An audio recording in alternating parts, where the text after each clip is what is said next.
Cet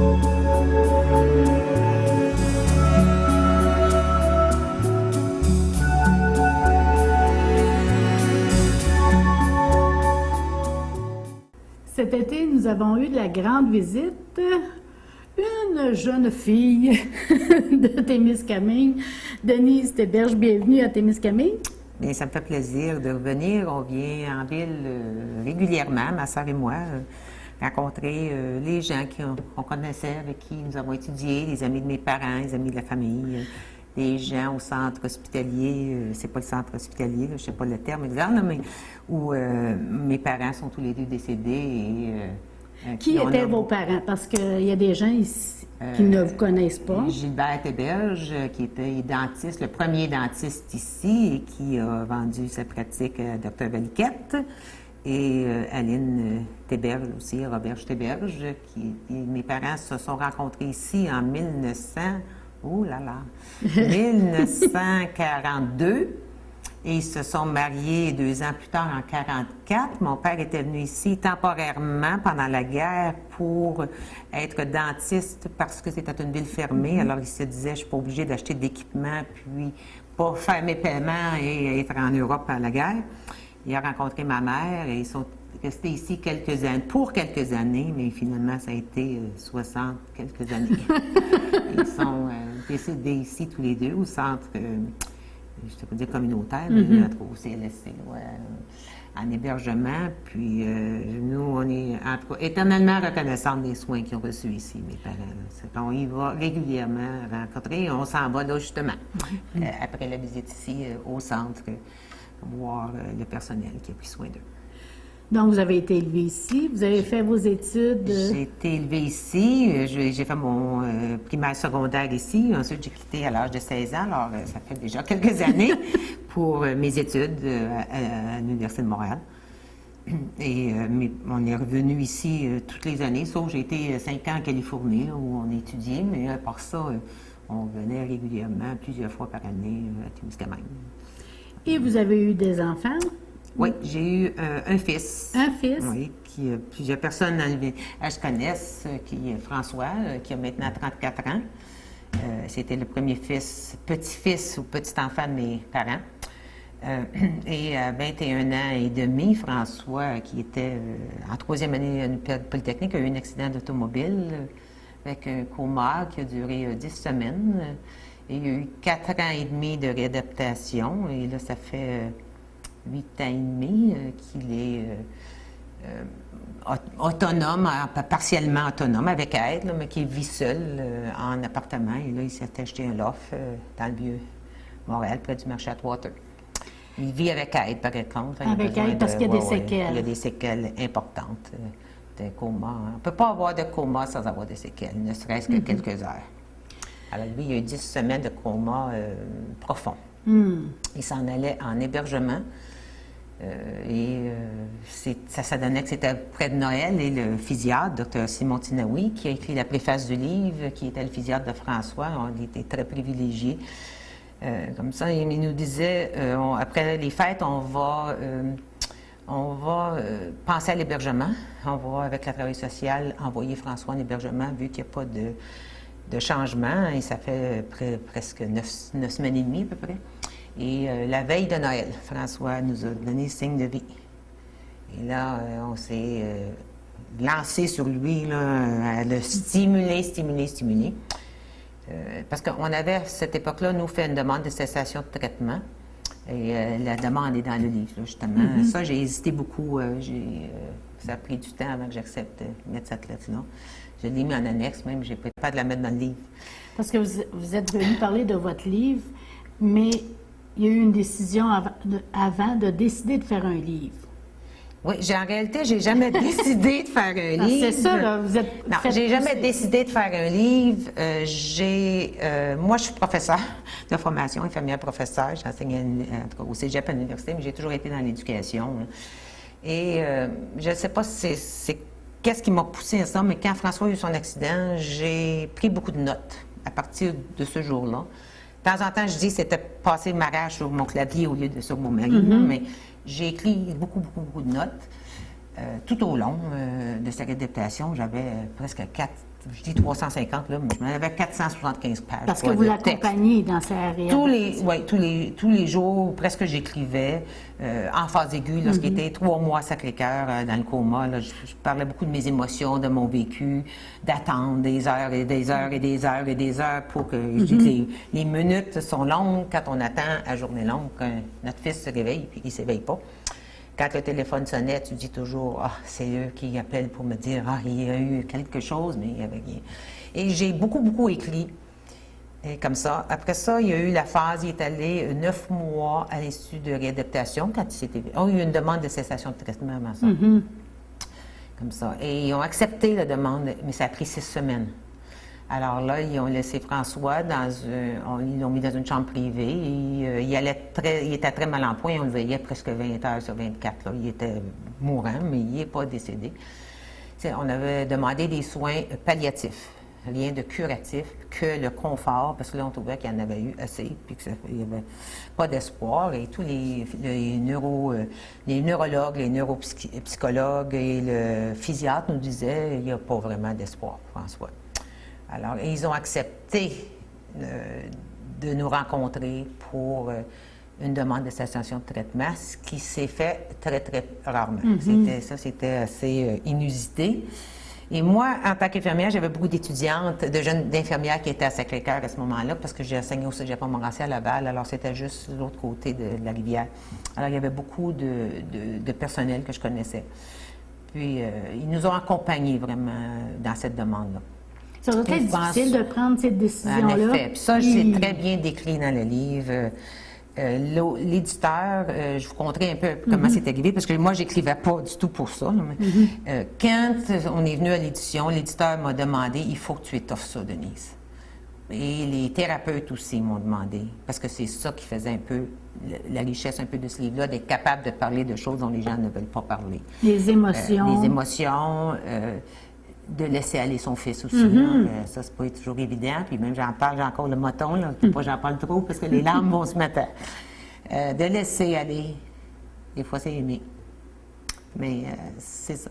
Alors, et après ça, François est allé à l'Institut de réadaptation pendant 9 mois, dès qu'il y a eu le moindre éveil. Et là, moi, j'ai écrit beaucoup. J'ai décrit les gestes que ça prenait pour réapprendre. Et c'est pour ça que les thérapeutes veulent avoir le livre pour des étudiants, mettons, en ergothérapie. Comment c'est complexe. Je décris là-dedans, je pense que ça prend 1 page et demie pour décrire qu'est-ce que ça demande à une personne comme ça pour qu'il se brosse les dents.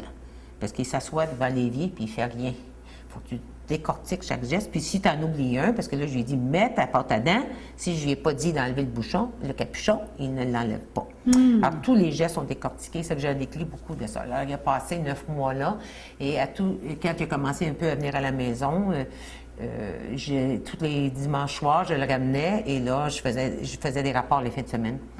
Alors, les thérapeutes avaient tout ça en main. Et après ça, il a passé 3 ans et demi à l'Institut, au Centre de réadaptation Constance Lethbridge à Montréal, à temps plein, comme ça. Et la réadaptation, pour des cas comme ça, c'est absolument 2 ans. Et lui, il a eu 4 ans et demi. Quand François, dans sa tête, comprenait, et dans le premier Pâques, je décris là-dedans, le premier jour de Pâques, il est venu, ma soeur était venue 2 fois le voir, mais il n'avait pas revu mes parents et la famille de ma soeur. Et quand on est venu à Pâques, comme ça, il disait, bien, mes séquelles sont permanentes, mais dans 2 ans, je vais être capable de tout recommencer à l'université. Alors, le mot permanent n'était pas compris dans toute son amplitude, si on veut. Quand il a vraiment réalisé qu'au bout de 2 ans, que ça ne reviendrait pas, là, ça a été la descente aux enfers. La dépendance à l'alcool, à la marijuana et tout ce qu'on veut. Alors, moi, je le décris bien comme ça.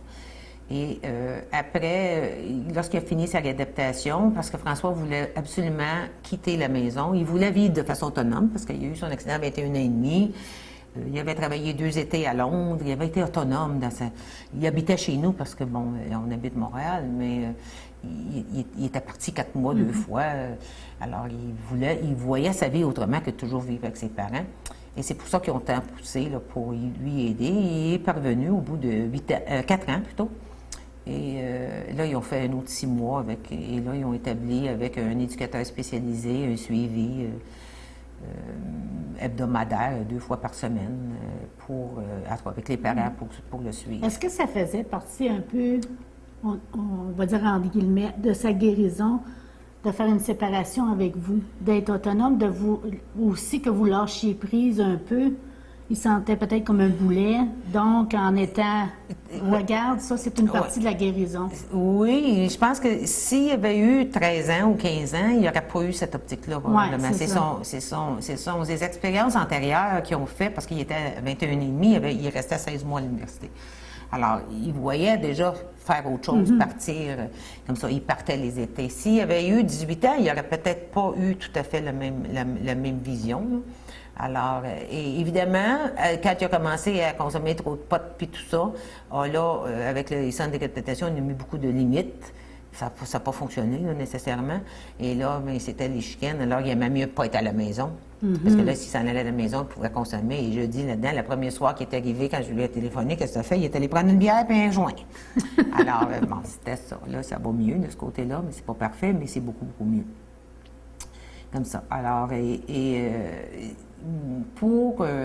là, ça va faire 13 ans cet automne, mais il y a 3 ans, cet été, il y a eu un autre livre qui a été écrit, une dame qui a écrit une petite plaquette, là, mais quand même bien, par rapport à la réadaptation de son petit-fils. Et j'ai reconnu l'éducateur spécialisé, qui n'avait pas son nom, là, comme ça. Alors, j'ai dit, Jacques, c'est toi ça? Il a dit oui. Il dit, Denise, tu as beaucoup de notes, tu devrais sortir quelque chose. Alors, j'ai consenti avec lui, puis d'autres thérapeutes qui avaient été très impliqués dans le dossier. J'ai dit, je vais faire du ménage dans mes notes pour le 10e anniversaire, puis pour moi, ça va être une fermeture. Je ferme ce dossier-là, je mets ça dans le fond de ma filière et c'est fini, on passe à une autre étape de ma vie. 10 ans, c'est assez pour ça. Je vais continuer à appuyer mon fils, là, mais 10 ans...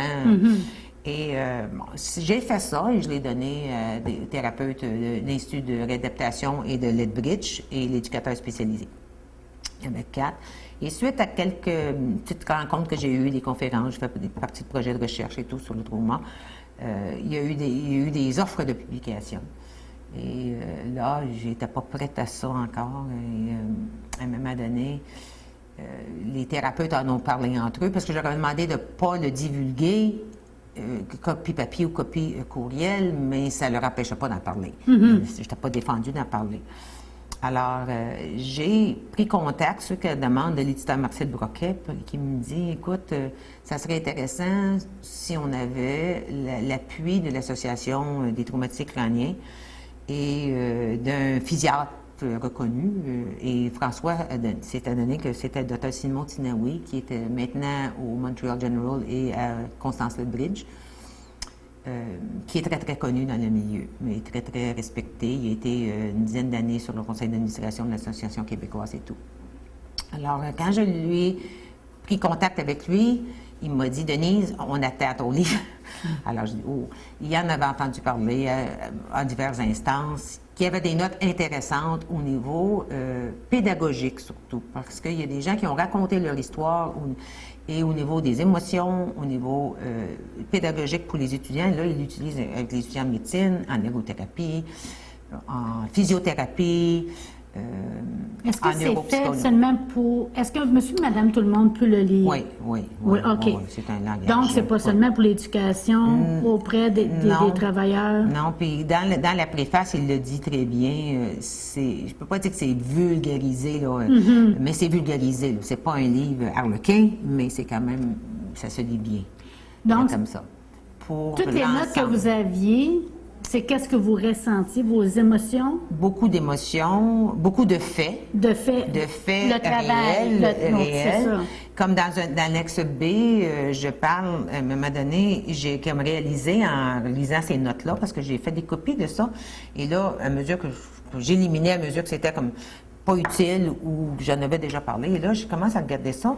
Puis une fois, justement, je m'en venais à Témiscamingue voir, puis... J'ai dit à mon mari dans l'auto, mais ça n'a pas de bon sens, François, il y a eu tous ces rendez-vous-là. Et là, j'ai commencé à compter ça, il y a eu plus que 1200 rendez-vous, François, en externe. Ah, Jupiter, oui. Oui, Jupiter, c'est ça.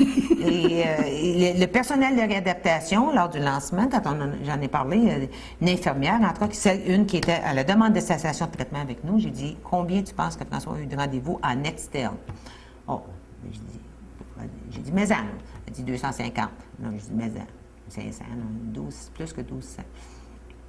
Alors, le livre a beaucoup de contenu comme ça qui est pas... Et moi, c'était pas du tout dans le but d'écrire, c'était juste que j'avais ça. Puis là, j'ai réalisé que je pourrais faire quelque chose avec ça pour les thérapeutes. Et quand c'est venu... Quand j'ai eu des offres de publication, quand Marcel Broquet m'en a parlé, c'est évident, c'est un éditeur qui est connu. Il a fait 1800 livres, Marcel, alors il connaît ça. Il y a le personnel qu'il faut pour faire un livre de qualité, qui paraît bien aussi, dans une collection santé-bien-être. Il y a un distributeur au Canada, là, c'est rendu en France, en Suisse, on a eu des demandes en Suisse, des projets de recherche en France qui l'utilisent cet été-là qui ont commencé. Alors, parce qu'il faut dire que vous allez changer d'édition. C'est ça, là. Le distributeur, c'est à partir du 1er septembre là, qu'on va avoir un autre distributeur. Le nom m'échappe. Ne vous inquiétez pas, on va mettre toutes les informations vont être comme ça. Le livre va être rapatrié par le distributeur Prologue, mais à partir du 1er septembre, il va y avoir un autre distributeur. Et là, je pourrais donner les informations pertinente. Et il est distribué par l'Association aussi québécoise des traumatismes crâniens, parce que moi, j'ai donné les droits pour un projet de répit, pour qu'il aide les parents et les familles ou les proches qui ont des personnes atteintes comme ça, parce que c'est un problème de chronicité là, maintenant, afin de leur donner du support. Et nous sommes privilégiés dans notre malchance, parce que François, étant un accident automobile, François est récipiendaire d'une pension de la SAC. Et son éducateur hospitalisé est rémunéré par la SAC. C'est les gens qui font le ménage comme ça. Alors, il y a de l'aide financière pour le supporter là, présentement.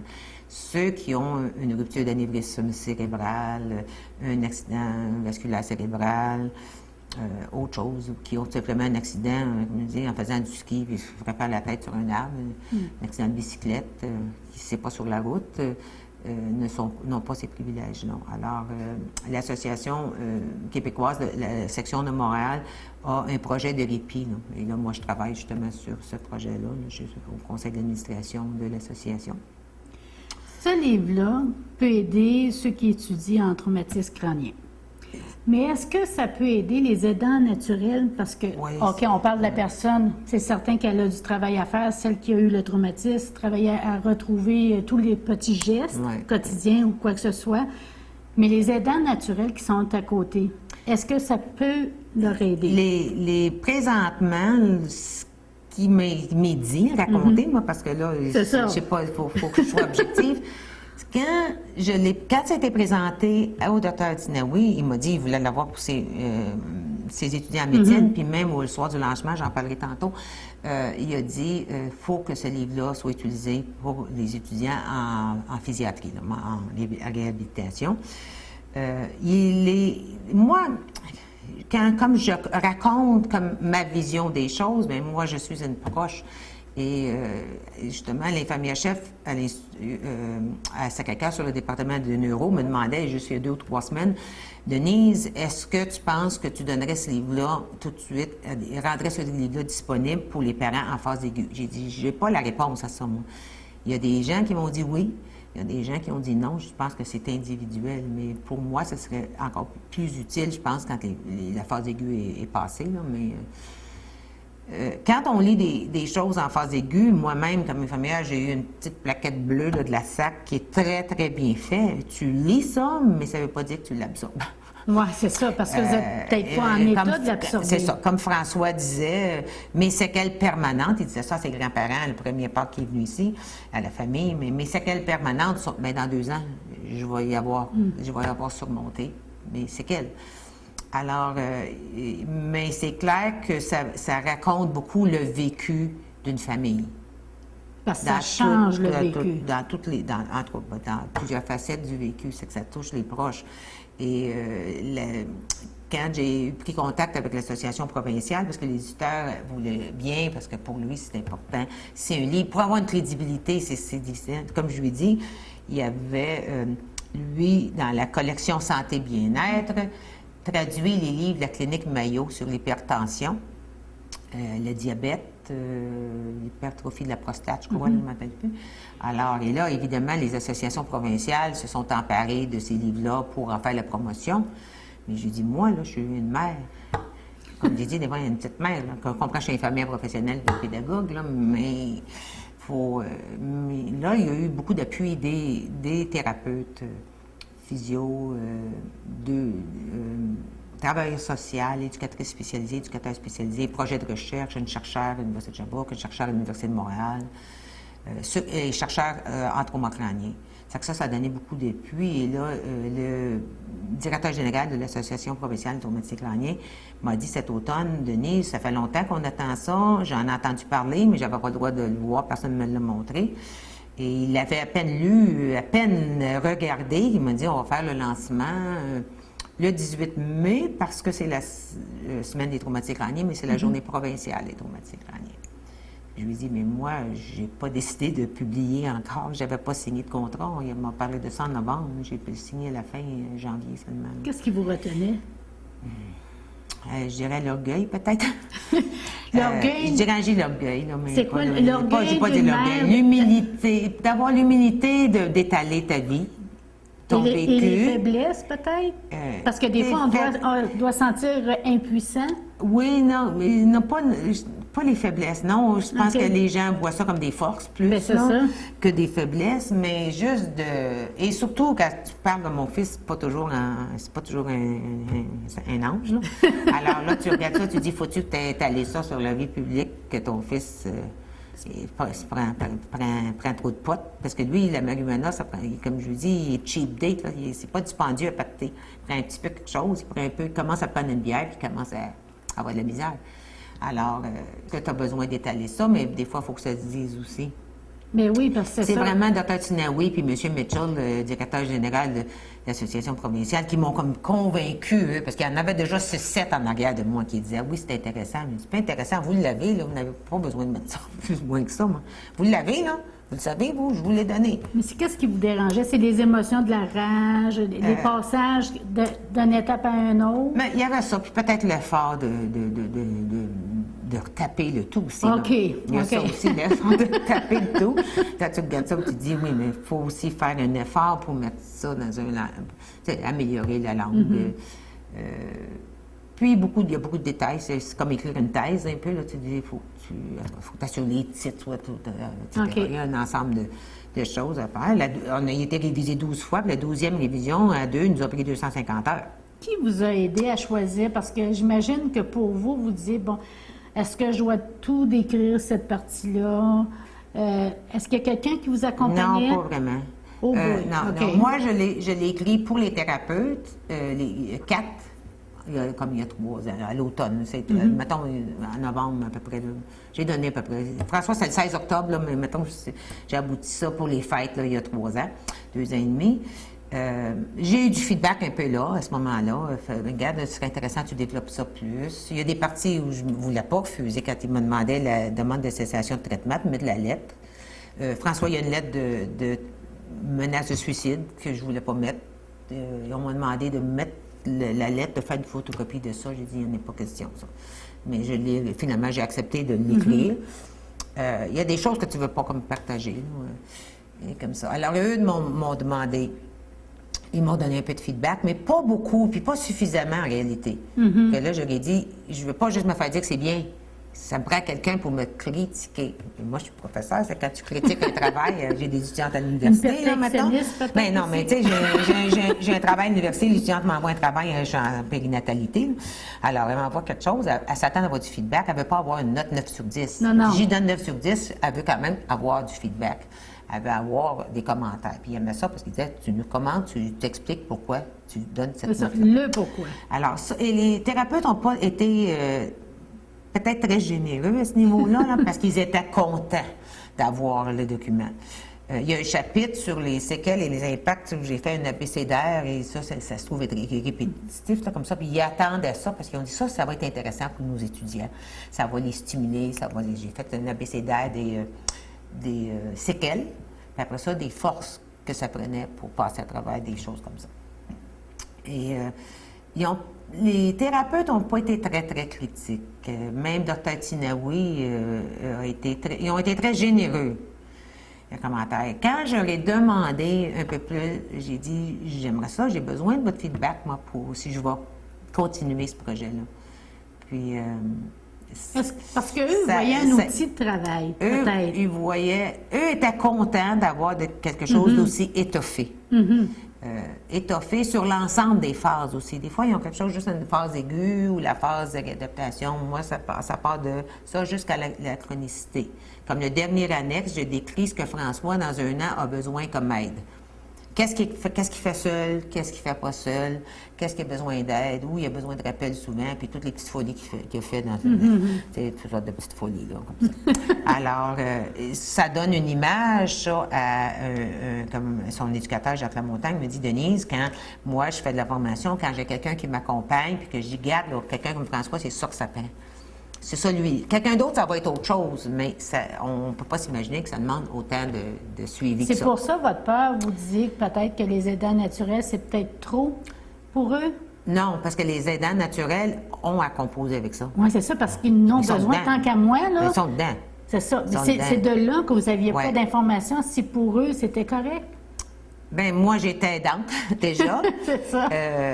J'avais eu beaucoup de contacts avec des familles. J'étais moins impliquée, là, mais j'ai quand même été impliquée pas mal dans toutes sortes tout au long de ça. Puis, quand François était au Centre Lethbridge pendant 3 ans et demi, on a écrit beaucoup d'articles, puis on a fait des conférences sur... Alors là, on avait des rencontres avec les aidants, d'autres proches, pour voir les similitudes, puis tenter de voir un peu. Bon, puis j'ai beaucoup lu, mais il n'y a pas beaucoup d'écrits tant que ça sur le rôle des aidants naturels. Est-ce que vous aviez de l'aide pour comprendre ce qui se passait, ou aussi pour vivre avec, parce que vous avez un entourage autre que celui qui est malade, là?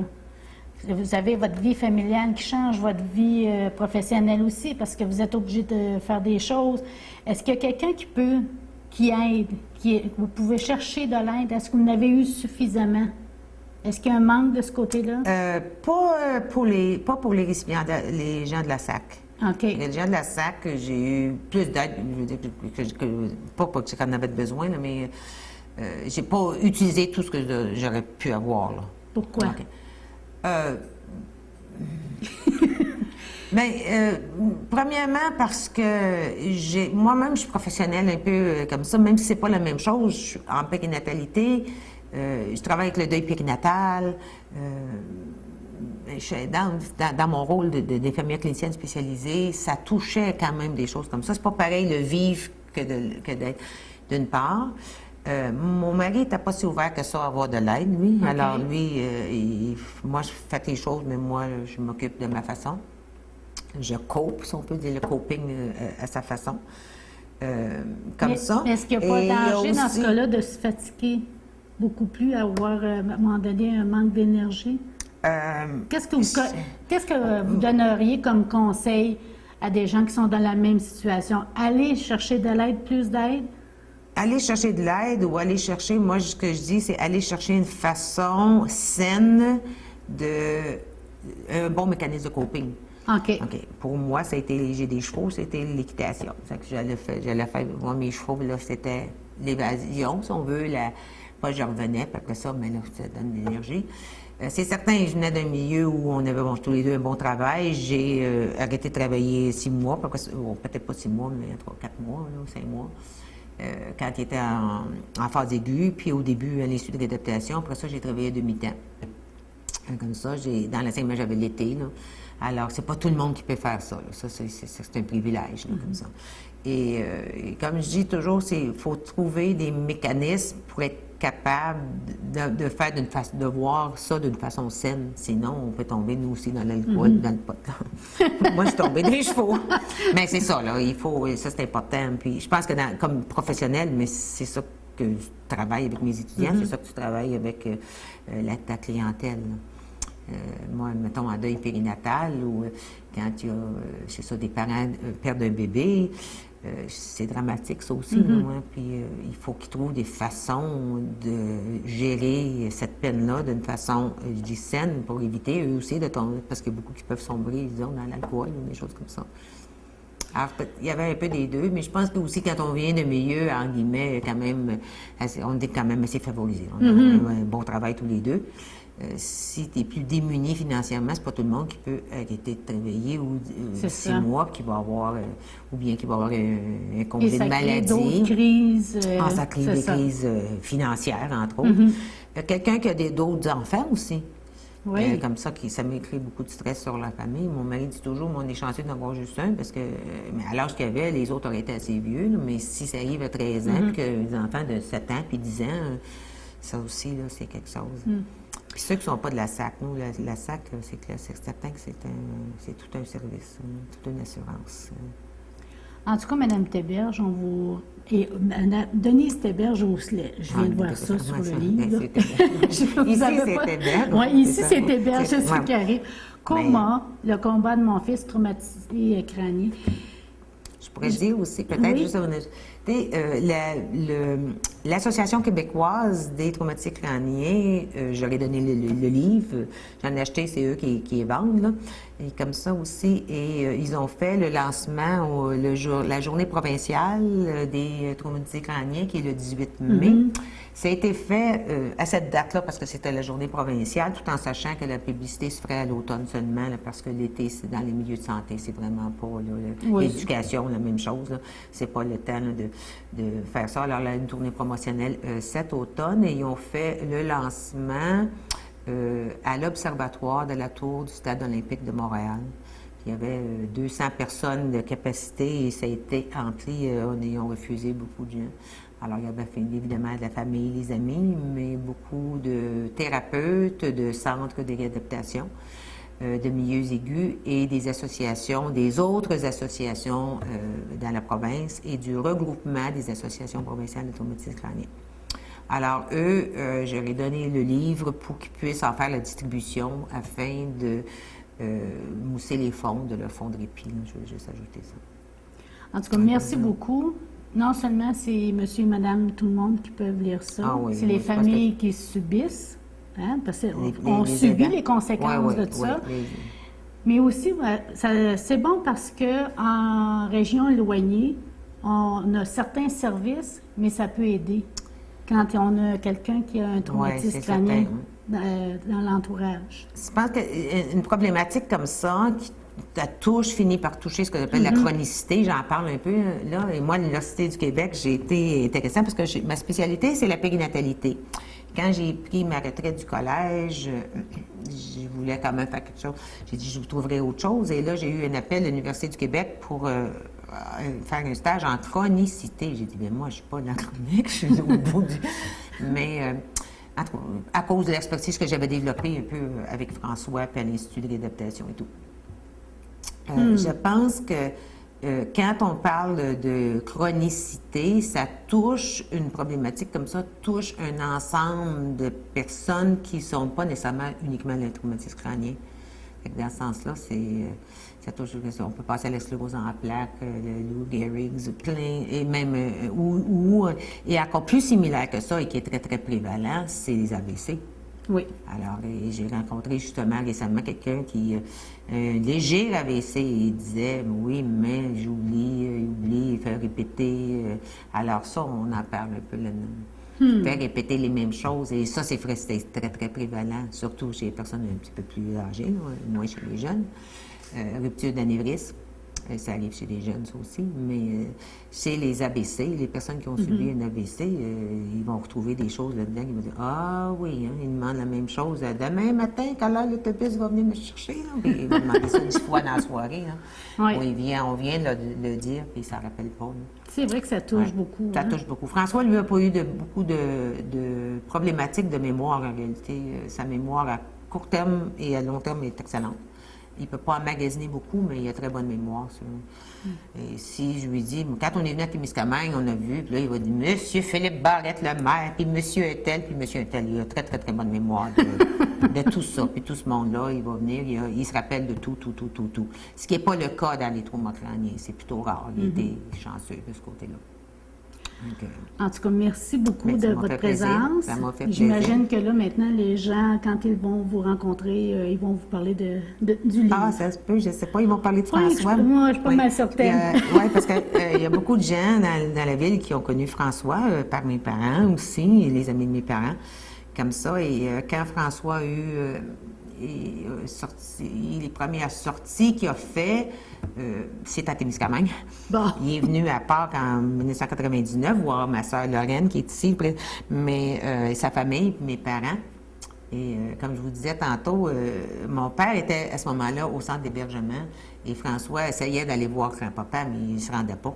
C'est qu'on le suivait, on le regardait, puis là, quand il n'en pouvait plus, on le prenait, on l'amenait, puis finalement, il se rendait jusqu'à la fin. Alors, il y a beaucoup de personnel au centre hospitaliers qui l'ont connu, puis dans le village, là, qui l'ont connu, qui l'ont vu. Quand on est allé, je pense, aux fêtes l'an 2000, au centre communautaire. On est allé souvent à des soupers communautaires ici. Là, François venait toujours avec nous. C'est qu'il y a beaucoup de gens qui ont connu François à Témiscamingue.